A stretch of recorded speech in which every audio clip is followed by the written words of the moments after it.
स्वागत है आप सभी का सॉलिकल पॉडकास्ट में। मैं हूं एडवोकेट हर्ष शर्मा और आज मेरे साथ बैठे हैं एडवोकेट नरवीर दबास जी, जो कि शादरा बार एसोसिएशन से सेक्रेटरी पोस्ट के लिए कंटेस्ट कर रहे हैं। वैसे तो मैं बहुत कुछ बोल सकता हूं सर के बारे में, बट मैं चाहूँगा सर अपने ही मुंह से हमें अपने इंट्रोडक्शन दें। Thank you so much. नमस्कार, मेरा नाम नरवीर दबास है और मैं 2004 से इस वकालत के प्रोफेशन में हूँ। मैंने अपनी Amity law school IP university से की थी। हम लोगों का फर्स्ट 5 ईयर लॉ बैच था दिल्ली के अंदर आईपी यूनिवर्सिटी का, और 2004 से ही मैं कॉन्टीन्यूसली प्रैक्टिस में हूँ। 2015 में मैंने एक इलेक्शन कंटेस्ट किया था शादरा बार एसोसिएशन का, जब मैं जॉइंट सेक्रेटरी इलेक्ट हुआ था सब लोगों की ब्लेसिंग से। 2015 से 17 तक मैं जॉइंट सेक्रेटरी रहा हूँ, तो अब वही 10 साल के बाद एक इलेक्शन दोबारा सेक्रेटरी की पोस्ट पर रिपीट कर रहा हूँ, तो जिसके लिए आप सब लोगों के बीच में आए हैं। सर एक सवाल अभी आपके जवाब से मेरे को आया, 10 साल के बाद क्यों? देखो, कुछ लोगों ने बार के इलेक्शन को एक धंधा बना लिया। Okay sir. और वो लोग उसको as a matter of right समझने लगे कि बार के इलेक्शन से। मुझे नहीं लगता कि ये किसी का धंधा या किसी को अपनी अचीवमेंट बनाने का एक जरिया बनाना चाहिए। तो 10 साल में वकालत में रहा मैं। अल्टीमेटली फर्स्ट प्रायोरिटी लॉ करने के बाद हर वकील की एक लिटिगेशन में रहने की होती है। मेरी भी प्रायोरिटी लिटिगेशन की थी और मैं कंसिस्टेंटली लिटिगेशन में रहा हूँ, और ऑन एंड ऑफ वकालत में रह के भी बहुत सारे लोगों के भाइयों के काम कराते आए, किसी भी तरीके के, जिस भी तरीके से हम कर सके। तो कुछ मैं इसको एक मेन बैक टू बैक इसका इलेक्शन कंटेस्ट करके बार के अंदर बने रहने का कि मैं सेवा में कर रहा हूँ, ऐसा नहीं है जी। हर किसी को अपॉर्चुनिटी मिलनी चाहिए बार को रिप्रेजेंट करने के लिए, जो अच्छा हो, जब समय हो, हर किसी को। तो मैं 10 साल के बाद अब मुझे फील हुआ बार के अंदर कि फिर 10 साल पहले आए थे तब कुछ सुधार किए थे, अब सुधार की बहुत ज्यादा जरूरत है। कुछ लोग ये क्लेम करके इलेक्शन लड़ने लगे कि जी मेरे पास काम नहीं है इसलिए इलेक्शन लड़ता हूं। तो मैं आपको ये बता दूं कि ये जिसके पास काम नहीं है, जो वकालत में नहीं है, ये इलेक्शन बार का इलेक्शन है। अगर आपके पास काम नहीं है, आप सेवा करना चाहते हैं, बाहर बहुत सारे इलेक्शन कॉर्पोरेशन के, एमएलए के, एमपी के, आप जाइए सेवा कीजिए। पर ये वकीलों की सेवा करने के लिए एक फोरम है शादरा बार एसोसिएशन का, जो वेलफेयर एसोसिएशन जो बनाई हुई है, उसको वकीलों के लिए है। उसको वकीलों की समस्या वही लोग समझ पाते हैं जो वकालत में। बिल्कुल। वकालत में पिछले 10 साल से जो समस्याएं बढ़ती जा रही हैं, उसको देख के अब दोबारा उसमें कोशिश करने के लिए, सुधार लाने के लिए दोबारा 10 साल बाद। जी सर, मैं इलेक्शन पे जाने से पहले आपकी एडवोकेसी के बारे में पूछना चाहूँगा कि हमारे दर्शकों को भी पता लगे, जैसे कोई यंग एडवोकेट्स है जैसे मेरे जैसे, तो आपने शुरू में क्या क्या स्ट्रगल फेस किए थे लिटिगेशन में आने के बाद? देखिए, फर्स्ट जनरेशन लॉयर था, स्ट्रगल बहुत थी। और सबसे बड़ी बात तो मैं आपको बताऊं, जब कोई भी लॉ करके इस फील्ड में आता है, और मैं शायद लॉ की फील्ड की बात नहीं करूँ, हर फील्ड की बात करता हूँ, जब एक प्रोफेशनल कोर्स करके एक आता है, अपनी प्रोफेशनल लाइफ में आता है, तो उसकी बहुत सारे सपने होते हैं कि मैं आऊँगा, मैं बहुत सारा पैसा इमीडिएटली कराने शुरू कर दूंगा, मेरे को घर से जो मेरे को पैसे की हेल्प लेनी पड़ती है बंद हो जाएगी, क्योंकि स्टेज एक ऐसी आती है घर पे पैसे लेने का बहुत जोर पड़ता है। बिल्कुल सर। तो सबसे बड़ा देखो जी, जो मैंने अपनी इनिशियल में जब सब नए लोगों को, सबकी फैमिलीज को, जो नए बच्चे ज्वाइन करते, समझाता हूँ कि इनिशियली 5 साल बहुत स्ट्रगल है, पहले 5 साल बहुत स्ट्रगल है। आपको कोई पे नहीं करता, क्लाइंट्स आते हैं आपसे सजेशन लेके चले जाते हैं, कोई आप पे विश्वास नहीं रखता है। नए बच्चे देखे कोई विश्वास नहीं जताता, विश्वास जताते तो फीस नहीं देता। सबसे बड़ी स्ट्रगल थी जी फाइनेंशियली, जो पहले के 5 साल है।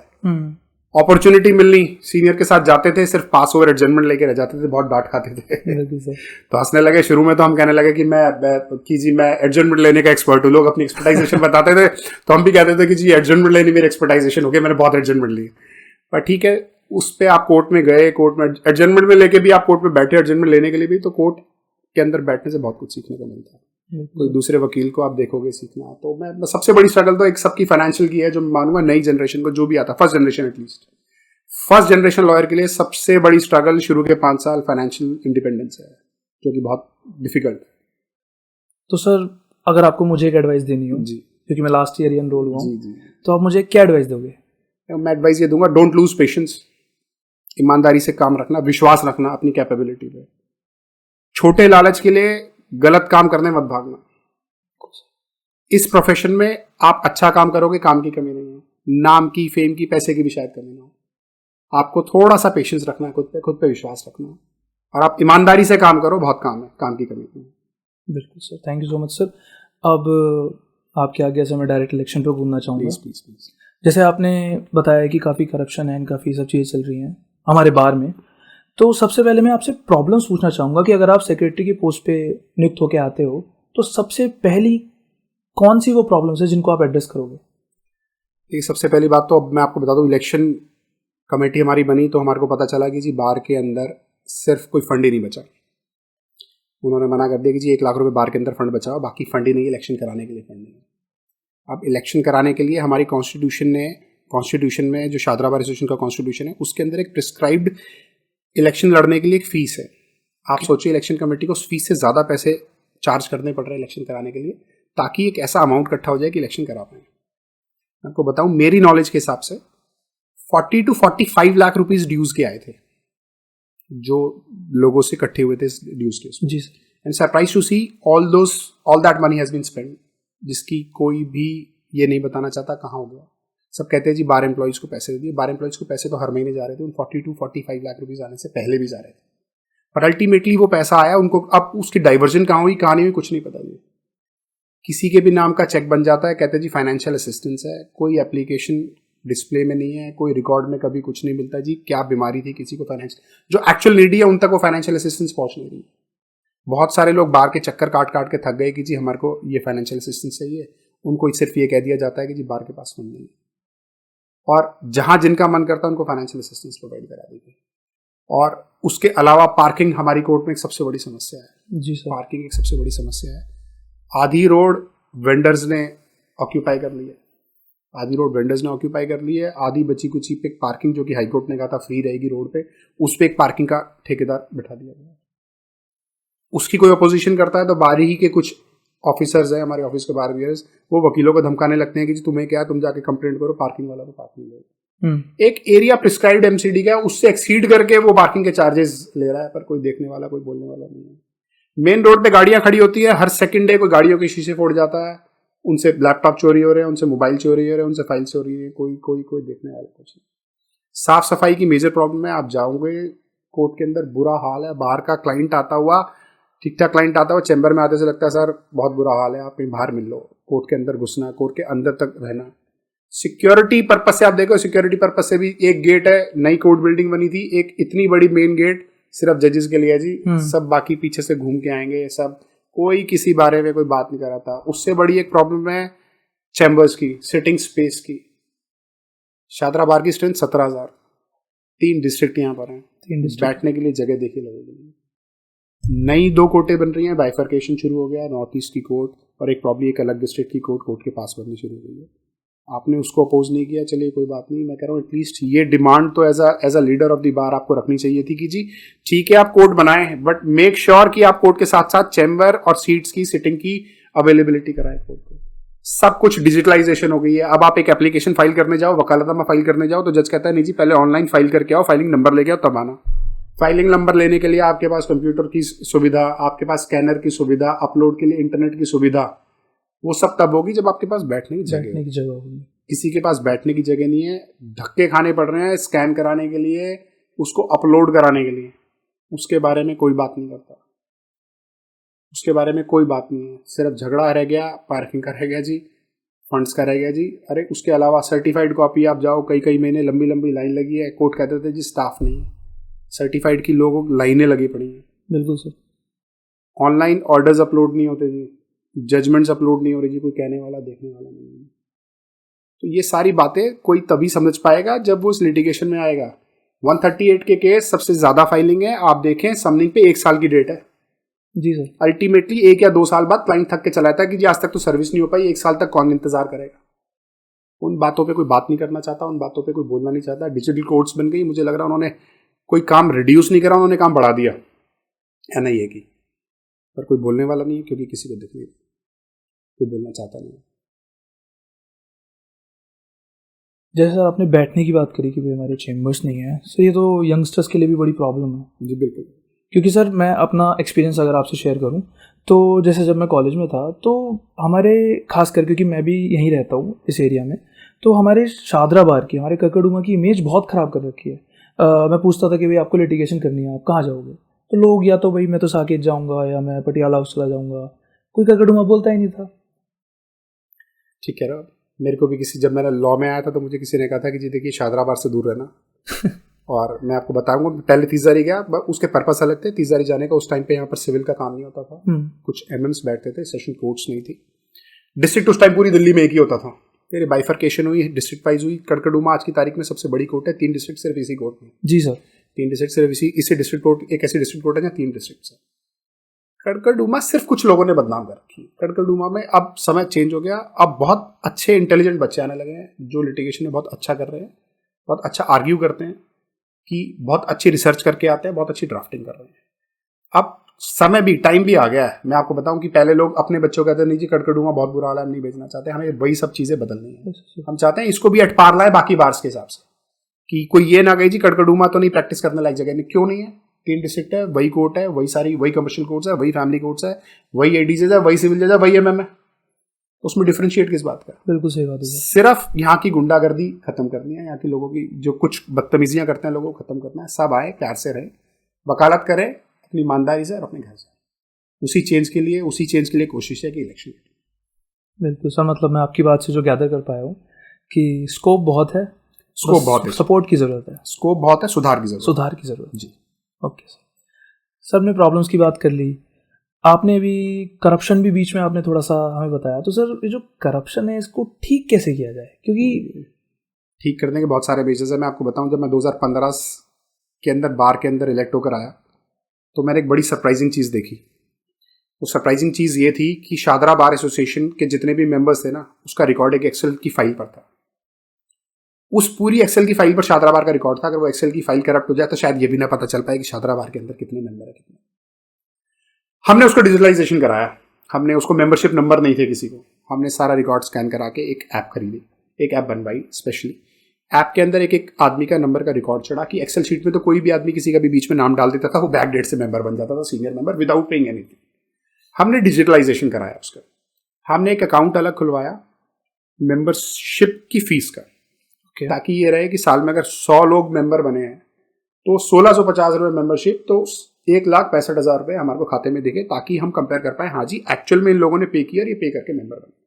सारा रिकॉर्ड डिजिटलाइजेशन हुआ। तो अब एटलीस्ट कोई ये नहीं आगे कह सकता जी मेरा तो मेंबरशिप नंबर N45 था और आज मैं ऑल ऑफ सडन N65 हो गया जी, मैं 20 नंबर पीछे चला गया। दैट इज अ रिकॉर्ड विच जो डिजिटलाइजेशन हो गई सारी। अब वो डिजिटलाइजेशन हुई है तो एट पार एटलीस्ट मेंबरशिप वाला एक एस्पेक्ट क्लियर हुआ है। मैं चाहता हूं कि जो भी जहां से भी बार की अर्निंग्स हैं, मैं आपको और एक चीज बड़ी सरप्राइजिंग बताता हूं आपको। बहुत सारी कोर्ट्स ऐसी हैं हमारे यहाँ पार्किंग के लिए, हमने पार्किंग अटेंडेंट लगा रखे हैं। जो भी पार्किंग हमारे यहाँ हम मैनेज कर रहे हैं, उन बार के एम्प्लॉइज की तनख्वाह बाहर देती है, उन पार्किंग अटेंडेंट्स की तनख्वाह बाहर देती है।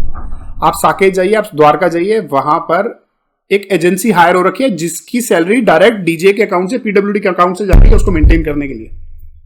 और we are not at par in that sense. Karkardooma parking attendant हम पे कर रहे हैं। बहुत सारी कोर्ट्स ऐसी है जहां पर जो रेवेन्यू जनरेट हो रहा है कैंटीन से, वो डायरेक्ट बार को जा रहा है कि बार अपने एक्सपेंसेस मेंटेन कर सके। बिल्कुल सर। हमारे यहाँ ऐसा नहीं है। हमारे यहाँ इसका जो भी रेवेन्यू जनरेट होता है कैंटीन का, दैट जो डीजे के अंडर है, जो शॉप्स अलॉट हो रखी हैं, उसका कोई रेवेन्यू हमारे अंदर नहीं आता, वो सारे। जबकि बाकी कोर्ट्स में ऐसा बिल्कुल नहीं है। We are not at par, और ऐसी बात कोई उठाने वाला नहीं है। तो इन चीजों को कमेंट किया जा सकता है, बिल्कुल किया जा सकता है। अगर आप एफर्ट करें तो आप ये तो पूछें कि बाकी कोर्ट में ऐसा क्यों और हमारी कोर्ट में ऐसा क्यों नहीं है। कुछ सही बात है सर। देखिए, मैं इस बात को डिस्प्यूट नहीं कर रहा। बार को मेंटेन करने के लिए, एम्प्लॉइज को सैलरी देने के लिए, लेडीज बार में लेडी एम्प्लॉइज हैं, बार एसोसिएशन को मेंटेन करने के लिए, रिकॉर्ड मेंटेन के लिए, लाइब्रेरी मेंटेन करने के लिए एक्सपेंसेस हैं पार्किंग रेंट्स।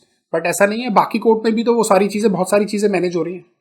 यहाँ क्यों नहीं हो सकती? हाँ, आप उसको ट्रांसपेरेंट रखेंगे, कोशिश ये करेंगे ट्रांसपेरेंट हो सारी चीजें, ताकि हम एक बेटर उस पर आ सकें। ओके सर, अगला सवाल मेरा ट्रांसपेरेंसी से रिलेटेड था, जिसका जवाब आपने दे दिया जी। तो अगर आप सेक्रेटरी बन के आते हैं जी, कोशिश करेंगे ट्रांसपेरेंसी रहे हर चीज की, एक्सपेंसेस भी ट्रांसपेरेंट रहे और इनकम भी ट्रांसपेरेंट रहे। बिल्कुल सर। सबने बार की प्रॉब्लम्स की बात कर ली, हमने थोड़ा सा करप्शन का भी टॉपिक टच किया, आपने जैसे डीजे की बात करी, वैसे ही जो बार और बेंच का रिलेशन है वो दिन प्रतिदिन, साल प्रति साल इतना खटास भरा क्यों होता जा रहा है? देखिए, पहले तो बार बेंच के रिलेशन में सबसे बड़ी बात जो अब हमने इस टेन्योर में देखी, पहले आपको बताऊं, बार और बेंच में ऐसा रिलेशन होता था। आप एक पार्क है, बार एसोसिएशन कोर्ट की प्रेमिसेस के और जजेस के प्रेमिसेस के बीच में पार्क है, विच as per my knowledge minutes में लिखा गया था, is common for advocates and जजेस। उसके अंदर शेड्स लगा दिए गए जी, इट हैज बीन एक्सक्लूसिवली, अब ये बताने लगे कि जजेस का है। हमने 2015 में एक इशू रेज किया, हमने एक होली का फंक्शन किया था, हमने उस पार्क को खुलवाया।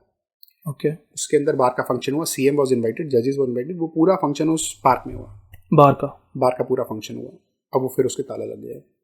इनफैक्ट जो छोटे मोटे फंक्शंस हमारे यहाँ पर कराते थे, परशुराम जयंती जी का भंडारा होता था या और भी कुछ होता था, अब उसके लिए एक नया रूल बना दिया गया जी कि जी इसकी परमिशन डीजे साहब देंगे।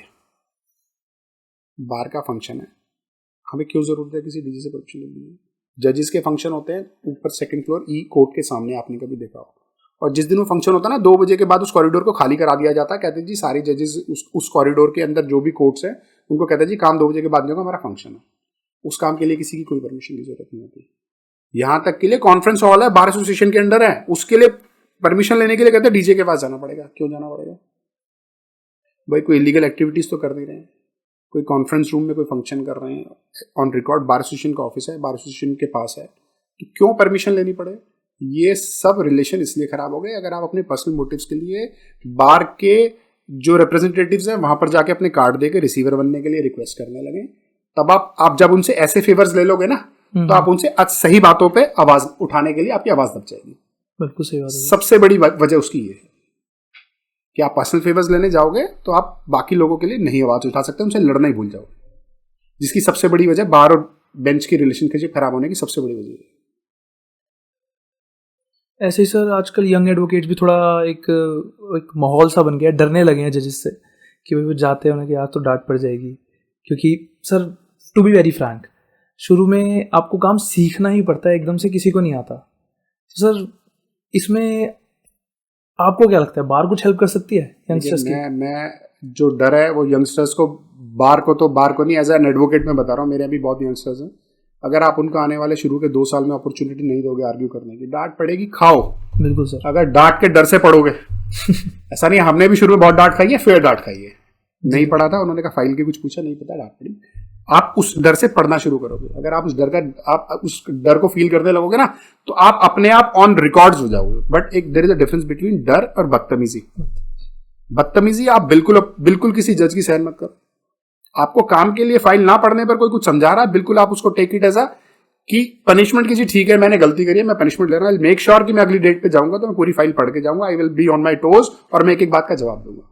हाँ, रही बात बदतमीजी की भी तुझे ये नहीं आता वो नहीं आता, आप ऐसी बदतमीजी के बिल्कुल अगेंस्ट नहीं, बिल्कुल बार के पास कंप्लेंट करें, कोई भी जो है उसके खिलाफ बिल्कुल आवाज उठाए। और हम तो ये भी इंश्योर करेंगे, काफी कोर्ट्स में लेक्चर्स हो रहे हैं जहां पर जजेस आते हैं और जजेस आके नए स्टूडेंट्स को लेक्चर देते हैं किसी भी अच्छे टॉपिक पर। Will try to make sure कि ऐसे भी हम एक रिलेशनशिप शुरू करें कि कुछ जजेस को टाइम टू टाइम बुलाएं और एक ऐसे हम कॉन्फ्रेंस हॉल के अंदर ऐसी क्लासेस शुरू कराएं जिसके अंदर किसी ना किसी सब्जेक्ट पर वो उनको एनलाइट करें। बिल्कुल सर हम जस्टिस के ही अराउंड घूम रहे हैं, तो जस्टिस की एक पिलर है, दैट इज हमारी पुलिस डिपार्टमेंट। सर मैं कुछ सवाल नहीं पूछूंगा, आप बताइए उनके और हमारे रिलेशन हमेशा इतने खराब क्यों रहते हैं? उनके और हमारे रिलेशन क्यों खराब होते हैं? एक्चुअली देखो जी, अच्छे आदमी और बुरे आदमी हर डिपार्टमेंट में होते हैं। जी सर। मैं अपने एक्सपीरियंस से आपको बता रहा हूँ कि जो जितने नीचे लेवल पे पुलिस वाला होगा वो उतना ज़्यादा बदतमीज होता है। एक शायद उनकी नेचर ऑफ जॉब ऐसी हो जाती है कि वो ना इलाके में पुलिस का डर जो कहते हैं ना बिठाने के लिए, उनकी लैंग्वेज ऐसी रफ हो जाती है और वो सेम लेवल पे एट पार ट्रीट करना चाहता है वकील को। जब भी कोई वकील वहां जाता है तो उसे एट पार वो करता है, लॉ की बात नहीं करना चाहता, सुनना नहीं चाहता। दैट इज द डिस्प्यूट, जहां से डिस्प्यूट शुरू होता है। और ऐसा नहीं है कि बहुत सारे हेल्पफुल भी हैं, हम भी लोगों के बहुत सारे फोन करते हैं, बहुत सारे लोगों के काम होते हैं, बट मैंने बताया सबसे बड़ी डिफिकल्टी इनमें एट सबसे नीचे वाले लेवल पे। पहले भी हम लोगों के बार के टाइम पे बहुत डिस्प्यूट्स होते थे, तो हमारे यहाँ पर एक मिनट्स बने थे, मिनट्स रिकॉर्ड हुए थे कि तीनों डीसीपीज के साथ बार के हमारे 2015 से 17 वाले टेन्योर में, जहाँ पर हमने मिनट्स रिकॉर्ड किया था, किसी भी वकील के खिलाफ कोई एफआईआर होगी या उसको किसी भी केस में कोई नोटिस दिया जाएगा तो you will first have to intimate the bar. अब बार को इंटीमेट करेंगे तो विल मेक श्योर कि क्या वजह है क्या नहीं, आप हमारी नॉलेज में लाएंगे, इंटीमेट करेंगे, उसके बाद कोई आप एक्शन लेंगे। पर ये चीज़ अब नहीं होती, अब वो इम्प्लीमेंट नहीं हो रही, कोई करना भी नहीं चाह रहा।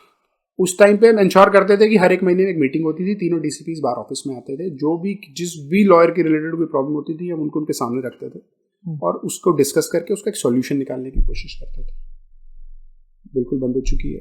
वही सेम पैटर्न जो जजेस पे एप्लीकेबल था वही सेम पैटर्न पुलिस पे हो गया कि अगर आप उनसे अपने पर्सनल काम कराने चले जाओगे, पर्सनल बेनिफिट्स लेने चले जाओगे, तो आप वकील के लिए लड़ने में हिचकिचाओगे। आप अपने क्लाइंटों के लिए और आप अपने पर्सनल बेनिफिट्स लेने के लिए नहीं जाओगे तो आपको वो लड़ाई लड़ने से भी कोई नहीं रोकता। तो सर मैं जितना समझाऊँ, आप ये चीज़ इंश्योर करोगे कि मीटिंग भी रेगुलर हेल्ड हो? जी, मैं कुछ लोग कहते हैं जी मैं बहुत लड़ता हूँ, मैं कहता हूँ हर चीज़ के लिए लड़ने की ज़रूरत नहीं होती। बहुत सारी चीज़ें बिना लड़ाई के भी रिजॉल्व हो जाती हैं। बहुत सारी चीज़ें आपके व्यवहार पे भी रिजॉल्व हो जाती हैं, बिल्कुल सर। आपके समझाने पर भी रिजॉल्व हो जाती हैं। तो लड़ना झगड़ना हर चीज़ का सॉल्यूशन नहीं है। देखो जब बात आ जाए कोई वो नहीं हो तो ठीक है, वो लड़ाई भी लड़ी जाएगी, हर लीगल तरीके से लड़ी जाएगी। पर यह बिल्कुल एक ऐसा, मैं तो रिलेशन बना के ऐसा चलना चाहता हूँ बेंच से भी पुलिस से भी कि हमारे को वो टसल्स की नौबत ना आए और हम एट दी बेस्ट सब काम पीसफुली कराएं। Okay sir. सर वैसे मैं आपके नॉमिनेशन के टाइम पे, किसी के भी नॉमिनेशन के टाइम पे था नहीं, आपका नॉमिनेशन कैसा रहा? मुझे लगता है ये बात आप बार के मेंबर से पूछेंगे तो ज़्यादा बेहतर रहेगा। But I would say it was beyond my expectation. जितने लोग आए, जितने लोगों ने साथ दिया, जितने लोगों का प्यार मिला, बहुत बहुत बेहतर। सर एक रूमर भी घूम रहा था आपके नॉमिनेशन के अराउंड, काफ़ी लोगों ने मैं कि भाई आपने एक्स्ट्रा लोगों को बुलवाया है बाहर से, आप उस पर उसके बारे में क्या कहना चाहेंगे? हाँ बिल्कुल बिल्कुल, मेरे को भी सुनने में आया था। ऐसी ऐसी चीज़ें मैं अपने बारे में पिछले 1.5-2 साल से सुन रहा हूँ कि कुछ भी करूँ तो व्हेन यू वो कहता है ना, when you can't compete you start defaming. तो compete नहीं कर पाया। मैं किसी के लिए नहीं कहता किसने क्या करा, वो वीडियोस बहुत अवेलेबल है, आप देखिएगा कि किसके साथ बाहर के लोग थे और किसके साथ वकील थे, नहीं सर, किसके साथ किसके साथ जीन्स में और वाइट शर्ट में लोग आए थे और किसके साथ कोट में और बैंड में लोग आए थे। तो you will get to know it better. Okay sir, let's move on from this. Sir वैसे तो मुझे लगता है कि मैं मोस्टली टॉपिक्स कवर कर चुका हूँ और आपने मुझे बिल्कुल टेंशन नहीं लेने दी, क्योंकि आपके जवाबों में ही वो मेरे सवालों के जवाब थे जहाँ मैं जा रहा था, बट आपने ऑलरेडी उनके आंसर्स कर दिए। एक मैं अपने पर्सनल बेनिफिट के लिए एक चीज़ ज़रूर पूछना चाहूँगा सर। जैसे आप इलेक्ट होते हो, आपने सारी चीज़ें बहुत अच्छी तरीके से बताई मुझे। मैंने भी रिसेंटली एक और हमारे सर हैं उनके साथ किया था, तो उन्होंने सीनियर सिटीजन्स का टॉपिक उठाया था कि भाई उनको भी, उनके लिए भी एक सपोर्ट होना चाहिए, क्योंकि भाई कोई इतने साल से मेंबर है इस बार का, इतने साल से काम कर रहा है, तो उनके लिए कोई सुविधा ही नहीं है। तो आप उनके लिए क्या करना है? मतलब देखिए मैं आपसे ये बताऊं कि बार एसोसिएशन ऐसा फॉरम नहीं है, that is for the bar council to decide. Okay. तो मैं आपसे ये कहूँ कि मैं इस बात में मैं आपसे कि मैं चांद पे प्लॉट दिला दूंगा आपको, मैं आपसे कोई वादे नहीं करना। मैं आपसे बिल्कुल फेयरली बात करता हूँ, क्योंकि बार एसोसिएशंस की कुछ लिमिटेशंस हैं जी, कुछ लिमिटेशंस हैं। मैं आपको कहूँ कि और शादरा बार एसोसिएशन खास करके जिसके अंदर मेंबरशिप फीस सबसे कम है, जिसके अंदर फंड सबसे कम है, मैं कहूँ कि मैं आपको चांद ला दूंगा, तारे ला दूंगा, ऐसा कुछ नहीं। एक कोऑर्डिनेशन कमेटी होती है जो all over Delhi district court की होती है, उसके साथ मिलके बार काउंसिल्स के साथ ऐसा एक कोशिश ज़रूर करेंगे कि जैसे आप बात करते हैं कि नए बच्चों को कुछ स्टेट्स में शुरू हुआ है कि जी कुछ जो मैं 5 साल का शुरू में डिफिकल्ट पीरियड बताया नए बच्चों के लिए कि लिटिगेशन बहुत डिफिकल्ट है, कि वहाँ से एक सपोर्ट उनके साथ ऐसी रहे कि 5 साल एटलीस्ट कोशिश करे कि आदमी लिटिगेशन में रहेगा तो उसके बाद वो अपने सर्वाइव कर लेगा। सेम पैटर्न पे एक ऐसी कोशिश सीनियर सिटीजन के लिए भी होनी चाहिए। देयर इज एन एज, उसके बाद उसकी कोर्ट में आना जाना बहुत कम हो जाता है। हमारे यहाँ तो कोई ऐसे पोस्ट रिटायरमेंट, कोई रिटायरमेंट की एज नहीं है, कोई रिटायरमेंट के, कोई सीनियर सिटीजन के बेनिफिट के कुछ वो नहीं है। तो वहाँ पर एक स्कीम फॉर्म करने की दिल्ली गवर्नमेंट के साथ मिलकर करें, चाहे बार काउंसिल के लेवल पे करें, वो जरूर इंश्योर करने की कोशिश करेंगे कि एक ऐसा इनके लिए भी बेनिफिशियल कुछ स्कीम्स लाएं कि अल्टीमेटली किसी को भी ओल्ड एज में ऐसी कोई प्रॉब्लम्स ना हो जैसी जनरली फेस करें लोग। Okay sir. सो जैसे आपने लिमिटेशन की बात करी बाहर की, इससे मेरे को एक सवाल है, आप मुझे एजुकेट की, क्योंकि मुझे इतना नॉलेज नहीं है इस बारे में। हमारी जो लीगल एड है जो प्रोवाइड होती है वो किसके अंडर आती है? ये डीएलएसए के अंदर। ओके सर, और वो गवर्न कौन करता है उसे? जजेस के अंदर है, इनकी सेंट्रल एजेंसी है पटियाला हाउस, जो इनको हेड करती है। फिर हर डिस्ट्रिक्ट लेवल पर एक डीएलएसए के सेक्रेटरी बने हुए हैं, हर डिस्ट्रिक्ट लेवल पर।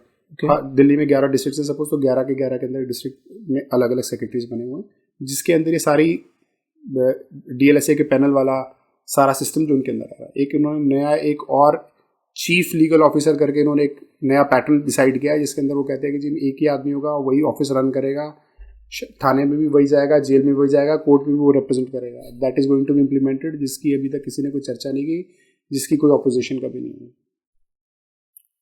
मैंने आपके पहले भी आपको कहते हुए सुना है सर, जो लीगल एड की प्रॉब्लम्स है, क्योंकि आपको मैंने कई लोगों से, मेरे जो सीनियर हैं, मैंने उनको भी कई बार कहते हुए सुना है कि भाई लीगल एड थोड़ा वकीलों का जो है वो काम खराब कर रही है। उस पर आपकी कोई टिप्पणी है? कुछ चीज़ों के लिए मैं खुद लीगल एड पे रहा। मैं आज से 10 साल पहले लीगल एड पे मैंने 3 साल प्रो बोनो काम किया था। Okay sir. North east district में सेशन कोर्ट के पैनल पे प्रो बोनो 3 साल मैंने काम किया, I did not charge anyone. तो लीगल एड की सबसे बड़ी डिफिकल्टी ये, इसमें कोई दो राय नहीं है कि जी एक क्रिमिनल आता है या एक लिटिगेंट आता है, उसको फ्री ऑफ कॉस्ट एक वकील मिल जाता है।